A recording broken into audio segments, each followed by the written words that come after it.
Welcome to Headline News. This is Maria Han. U.S. to join indirect talks on Iran nuclear deal, while it is not clear whether Iran will participate. Ned Price, the U.S. State Department spokesman, issued a statement on Friday saying Washington was willing to rejoin talks on Iran nuclear deal. Quote, "We have agreed to participate in talks with our European, Russian, and Chinese partners to identify the issues involved in a mutual return to compliance with the JCPOA with Iran," State Department spokesman Ned Price said in a statement. However, it is not clear whether Iran will attend the talk. U.S. media outlet Breitbart disclosed on March 29th that Biden had offered Iran a partial sanctions waiver in exchange for a suspension of some of its nuclear activities, but Iran rejected Biden's proposal. Iranian state television quoted Iranian officials as saying that Iran will not stop its 20% enrichment of uranium until all U.S. sanctions are lifted.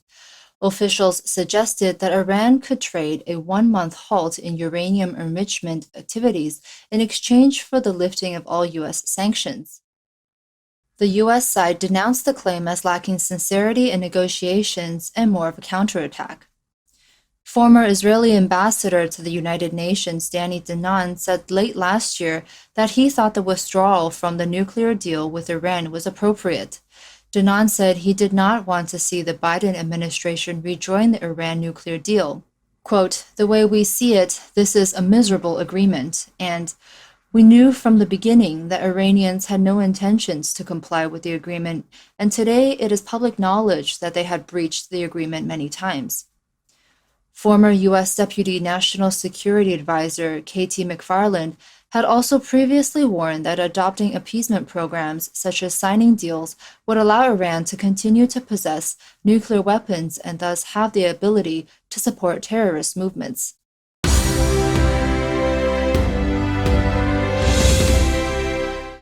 U.S. lawmakers push bill to enhance university transparency by blocking infiltration of Confucius Institute. The Epoch Times reported that on Thursday, April 1st, U.S. Representative Paul Gosar unveiled a bill to expose the Communist Party's Confucius Institutes and other foreign programs targeting U.S. campuses for influence. The bill, known as the Higher Education Transparency Act, requires U.S. universities to be fully transparent about any agreements with foreign entities, including Confucius Institutes, so that Confucius Institutes funded by the Chinese Communist Party, other programs with foreign influence, and those that are disguised as cultural and linguistic programs have no place to hide on college campuses. Gosar said these foreign entities, quote, "institutions of higher education, are the stepping stones for the development of the minds of the future leaders of America." He said, quote, "It is important that colleges and universities are a place for the robust debate of ideas and absent of foreign influences, including those with ties to communist regimes." He also remarked that, quote, "Unfortunately, foreign entities disguising themselves as cultural education institutes raise many concerns about academic freedom and autonomy in our public universities. Confucius Institutes serve as a platform to advance China's political agenda by allowing it to export its state censorship, control academic staff, choose curriculum, and restrict free speech and debate in college classrooms." Gosar's office mentioned that the Department of Education found last February that several higher education institutions had failed to report more than $6 billion in gifts from China, Russia, Saudi Arabia, Qatar, and the United Arab Emirates, which violated the U.S. Higher Education Act. The school's failure to comply with the reporting requirements undermines transparency and academic freedom. His office said the new bill would tackle these concerns by needing institutions of higher education to publish online to all students the full content of all agreements between the institution and all foreign sources that provide language and cultural instructional resources and services to students. Gosar added, quote, "Students educated at our colleges and universities deserve transparency when making choices about the institution they plan to attend and classes they wish to take. Confucius institutes, dressed as centers of language and culture and funded by Beijing, are now reportedly spreading the communist agenda and stifling free academic expression on university campuses around the world.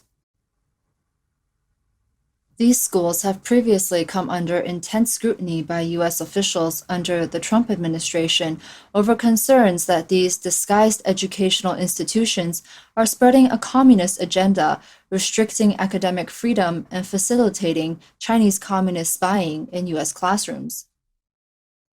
A report by the Senate Homeland Security Committee's Investigations Subcommittee revealed that the schools were funded and staffed by Hanban, which claims to be a non-governmental organization but is directly controlled by the Chinese Communist Party.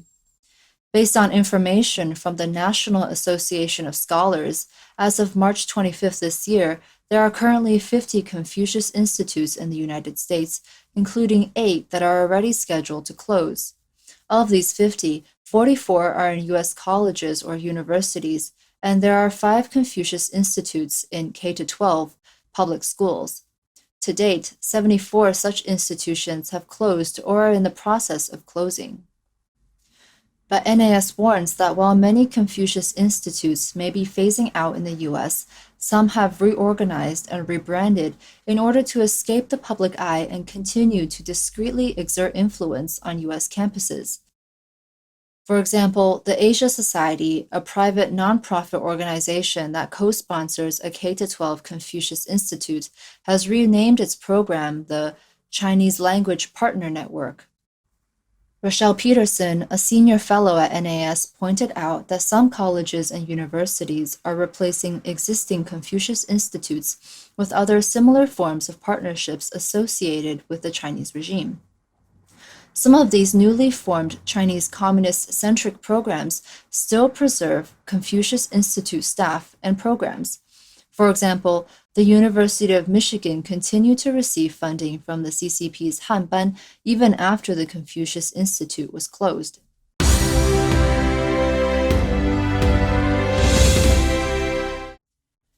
Myanmar's military junta ruthlessly killed 43 children. The youngest was only 6 years old. Myanmar's military junta has cracked down on anti-coup demonstrations, killing 538 civilians. According to Save the Children, a humanitarian organization group advocating for children's rights, at least 43 children have been killed by Myanmar's armed forces. The youngest fatality was only 6 years old.